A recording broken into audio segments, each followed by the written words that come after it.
Welcome to the Diverse Minds podcast, where we give you the tips, tools and techniques you need to be a mentally healthy and inclusive leader. Each week, you'll hear about a variety of topics linked to mental health, well-being and diversity that will enhance both your professional practice and personal well-being. Welcome to the award-winning Diverse Minds podcast. And as you know, September's theme is all about personal development. And this week, we're focusing on the power of mentoring. And to join me in talking about this more is Karen Tsui. Karen is the director of Two Trees Consultancy, specialising in enhancing inclusion in the workplace. Two Trees collaborates with organisations from the public, private and third sectors, facilitating them to find viable routes to enhanced inclusion through consultancy, training and coaching. Karen is also Collaboration Development Manager for the White Rose University Consortium. She's an inclusive leader with 20 years of experience working in 6 research-intensive universities, both in the UK and Hong Kong. She's a trusted expert in collaborative research across the regional White Rose area and international worldwide universities network partners. She's a positive energizer, generating enthusiasm and outstanding performance as others. She's also the co-chair of Women at Leeds Network, which comprises 1,100 members, creating opportunities for them to transform their lives, and mentoring discussions are a key part of this. So Karen, a huge welcome to the show. Thank you, Leila. So it's great to have you on, and I just read out your bio about Two Trees Consultancy and the work you do with the White Rose Consortium. But I think it's always really nice for listeners to hear more about you from yourself, why you set up Two Trees Consultancy and the work that you've been doing. Yeah, so I work for the White Rose University Consortium as my day job. And my job usually involves bringing people together and building teams of very talented people and create opportunities. So based on that, I've been working with the Women at Leeds Network as well. And I created or set up the Two Trees Consultancy because I see there is a huge gap in my experience that a lot of the inclusion work, they might have they can have potentially huge impacts. However, a lot of the opportunities are missed because the actual actions are not carried out thoroughly. So the Two Trees Consultancy, we believe that if something that doesn't work for one tree, it's going to affect the other trees.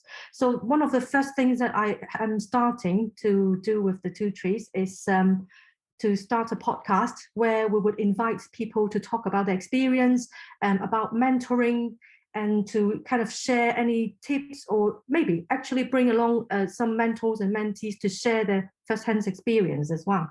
So that's the one of the first initiatives. Thanks so much, Karen. And so how did you become fascinated or really interested in the mentoring process? What's the story behind?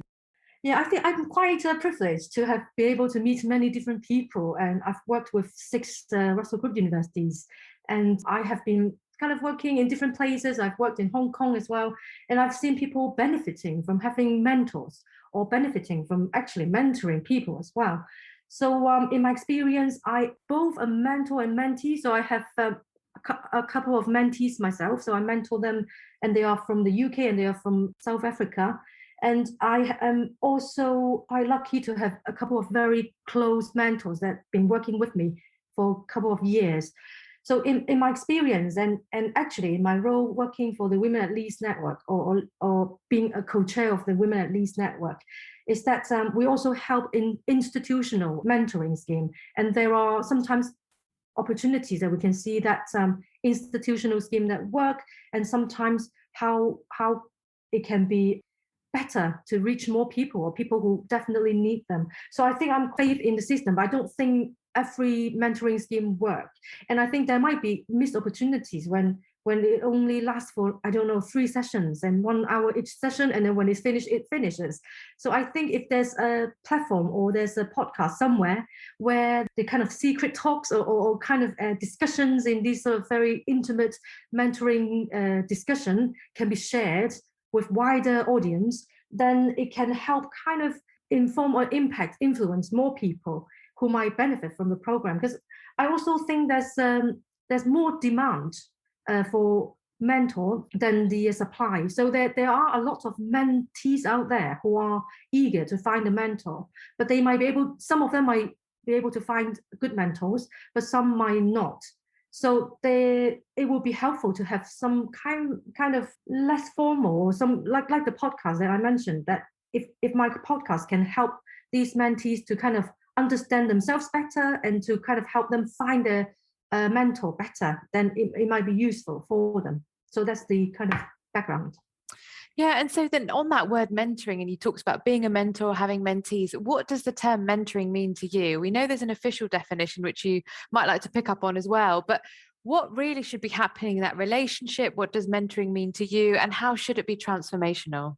In my personal experience of being a mentor and being a mentee, there's this sort of almost like standard learning sheets where you kind of follow the instructions when your mentor should meet with you and sets up some goals, and how the mentor can actually help you achieve those goals, etc.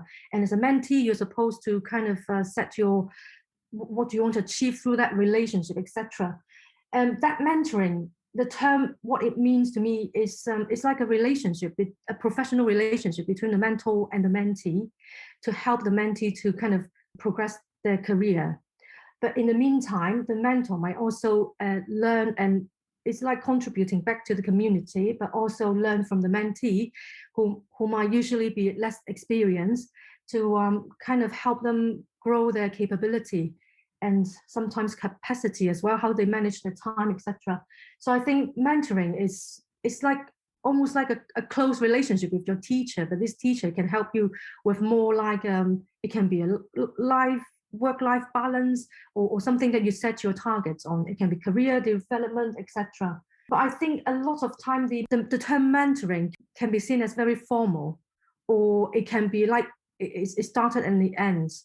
But I think sometimes if you have a very good mentor or a very good mentee, it can last a very long time. It can be a lifelong relationship.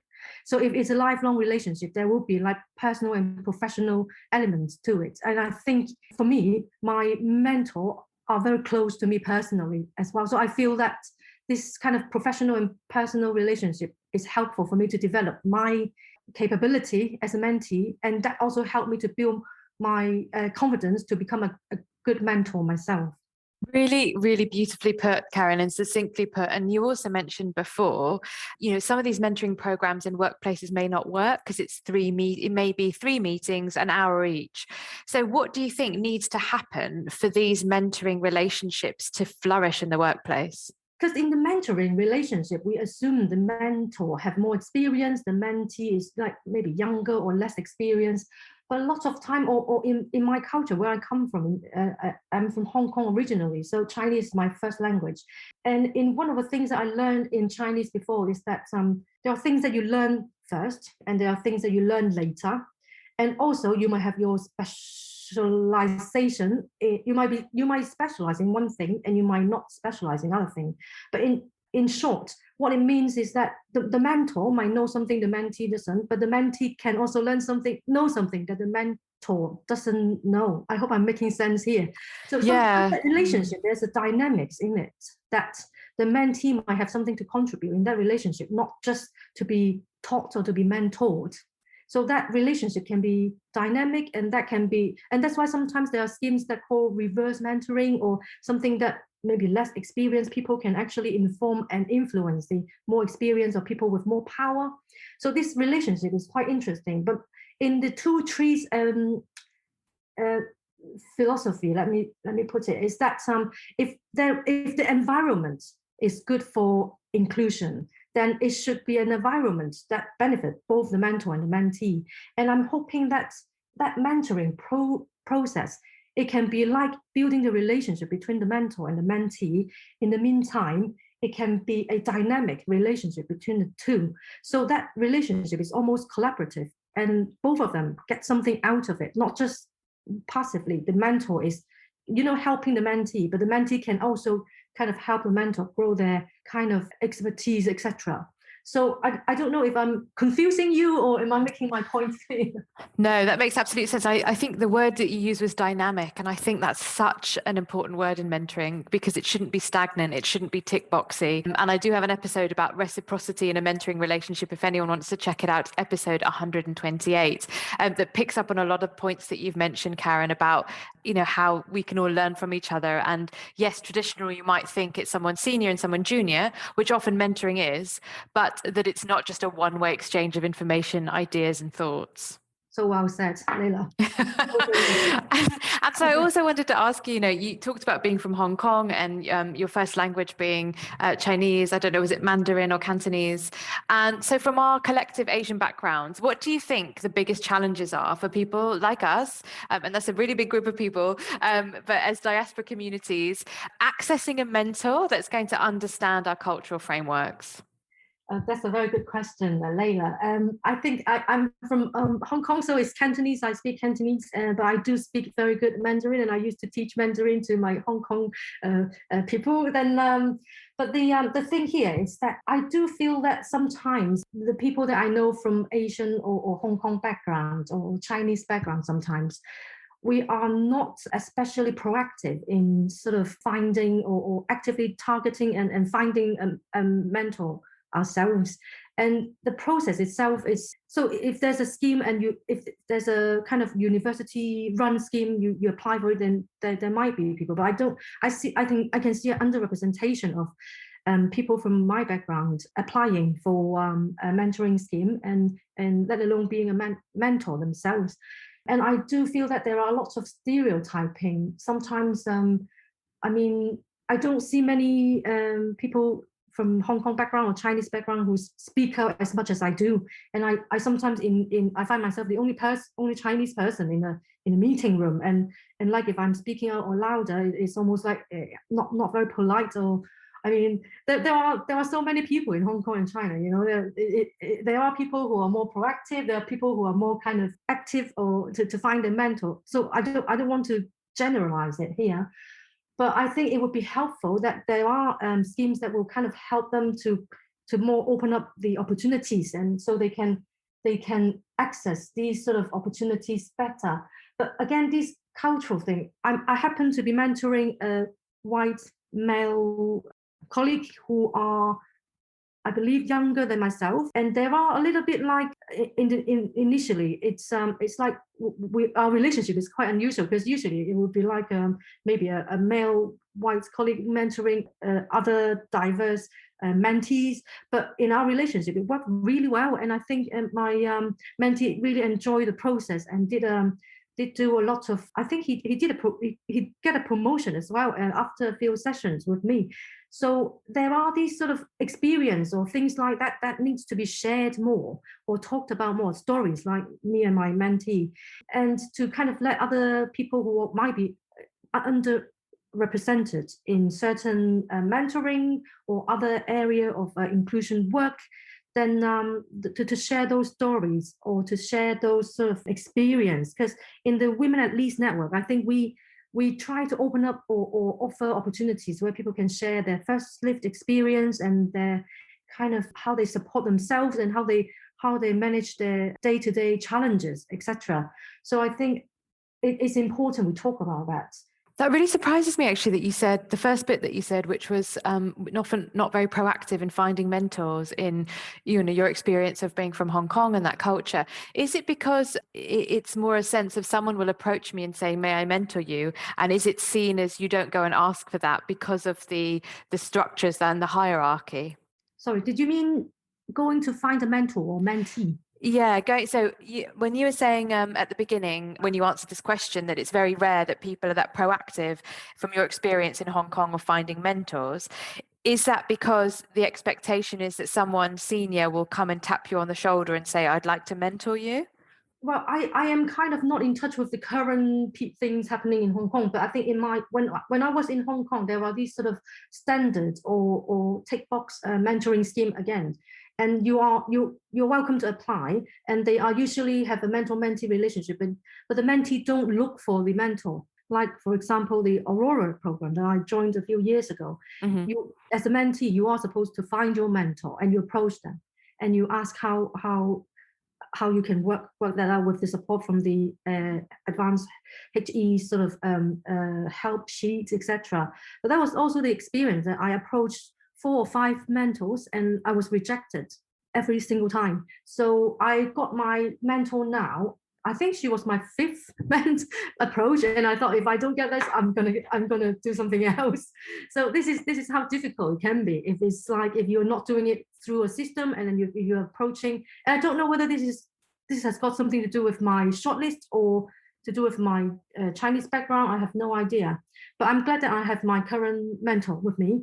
But I'm saying that my point is it can be difficult to find a good mentor if you are a mentee and not have a kind of centrally operated program to help you find this person. And if you have no experience at all, it can be difficult. It also puts a lot of onus on the mentee, doesn't it, or the potential mentee, because if you need support or guidance or you want to have that relationship, it's another thing and it can feel really overwhelming. So yes, I think those structures in place, so it makes it easy for people and it removes those barriers. Exactly, yeah. And I think those people can be a lot of time who might have imposter syndrome, or who might be shy, or who might be too busy to do that, and who might know what they want, but there's never an opportunity. So if there are something more formal, something like a podcast or some other kind of information sharing platform where people can access those opportunities, I think that will be of great help.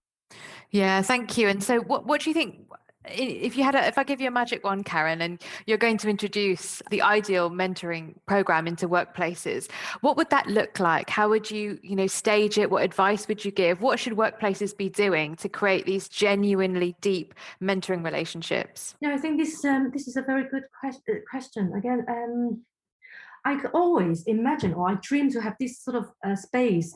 Uh, I would describe it as a virtual space here now after COVID. Everybody's working from home, or most people I know working from home. That this virtual space will provide a safe space for people, either mentor or mentee, to talk about things that will help them progress as an individual. And this space will also give them or allow them to have these conversations and share their vulnerability and share what worries them, or the barriers and the things that might be stopping them being their full selves, either it's structural or individual, internal, external. So I think it's important to have that space where people are kind of let into a room or big space, and then they can then find the right people. They can then find their right mentor or mentees, or they can then say, can I ask this person, or a mentor can then ask, can I ask any mentees doing what bothers you, or what is your biggest worries, and then the mentee, or a conversation space where they can have this sort of discussion. And that is the kind of informal space to talk. And then when they build up that, okay, maybe we can actually work with each other closer, then they can then build that more kind of close working relationship following that initial conversation, or something like it's like a matching, is a good way to describe it, a matching process where mentor and mentee don't just being put to become mentor mentee in the first place, but they can actually get to know each other a little bit and think whether they suit each other, and then they can move on.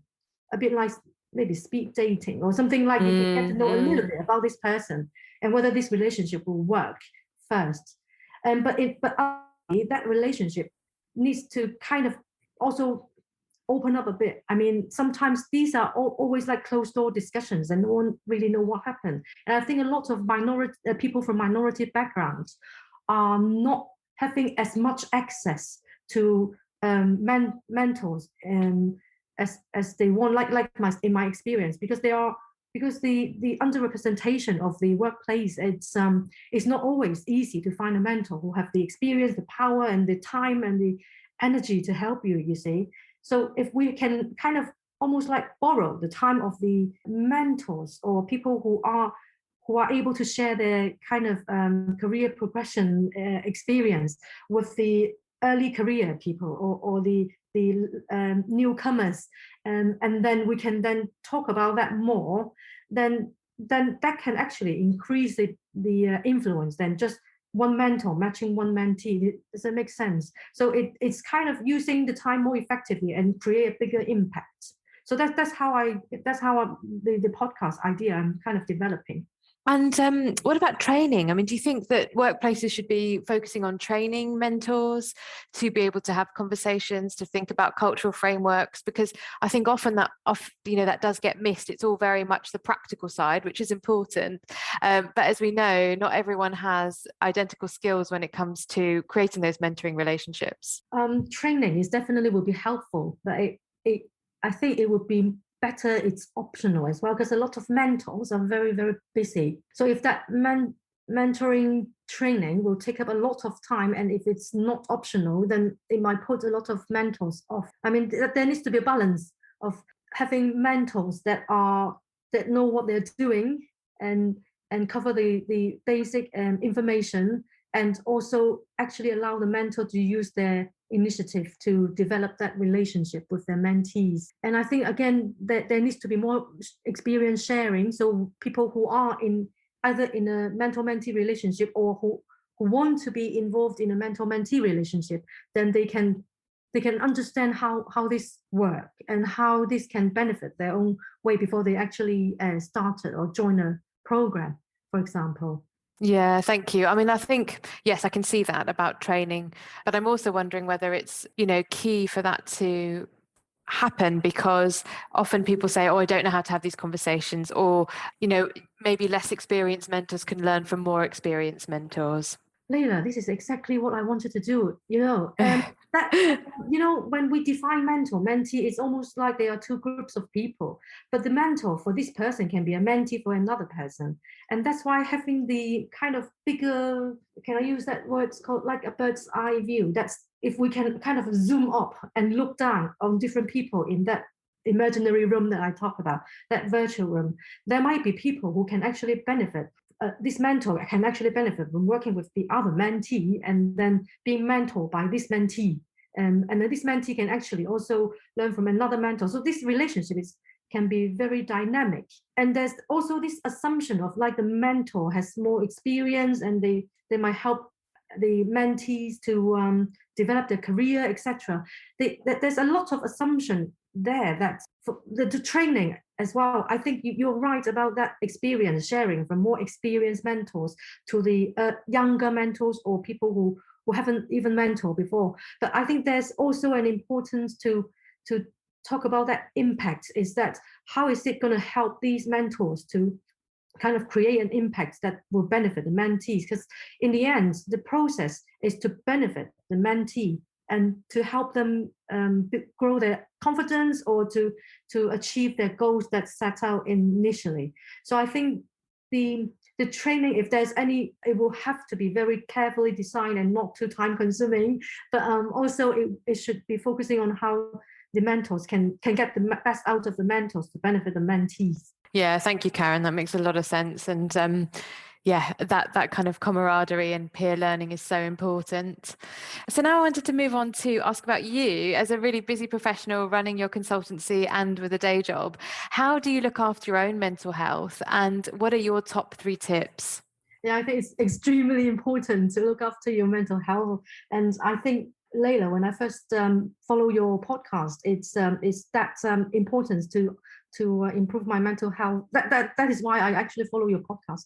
And I have suffered quite bad mental health, and also it turned into physical challenges to me as well. So the way that I look after my mental health after following that kind of nervous breakdown or whatever the doctor call it, like a heart attack episode, is that 3 words I would say: rest. So that's one.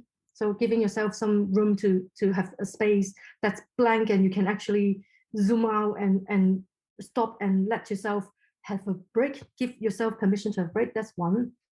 2 is food. So I have started to kind of look after myself, eating the right thing, and especially interested in gut health. And I've been doing my kombuchas, kimchi, and all sort of things to kind of help grow a healthier gut. So that's number 2. And number 3 is your friends and you can call them your social circle, where you might be your friend, your family, it might be your pets.